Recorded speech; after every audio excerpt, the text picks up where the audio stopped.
काय मग झाला की नाही तुमच्याकडे पाऊस? आमच्याकडे ऊन पाऊस दोघे, कारण मोसम बदलला की खाणंही बदलतं आणि क्रेविंगसुद्धा.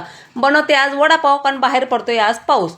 बटाटे उकडायला लावले, बेसन पीठ भिजून घेतलं, लाल तिखट, धना पावडर, हिंग घातला, चवीप्रमाणे मीठ घातलं, बेसन आपलं इथं तयार करून घेतलं. हिरवी मिरची, अद्रक, धने, जिरेची पेस्ट तयार करून घेतली. तोपर्यंत आपले बटाटे पण इथले उकडून झालेत. आणि आपण काहीतरी नवीन बनवत आहे आणि घरातली मंडळी आपल्या खाण्याची गरम गरम वाट पाहते, त्या पलीकडचा आनंद काय पाहिजे असतो. नंतर फोडणी करून घेतली, घरातले मसाले घातले आणि केलेली पेस्ट तयार करून घेतली, उकळलेले बटाटे घातले. आता मिश्रण आपल्याला एकजीव करून घ्यायचं. बटाट्याची भाजी आपली तयार झाली. आता कढई मला छोटी पडते म्हणून मी एका ताटात ते काढून घेणार आहे. त्यात एक मॅगीची मसाल्याची पोळी घालणार आहे. तुम्ही जर घातली नसेल तर याच्या पोळी घाला, खूप छान टेस्ट लागते. आता त्यासोबत चटणी तरी कशाला मागे ठेवायची म्हणून म्हटलं चटणी पण बनवून घ्या.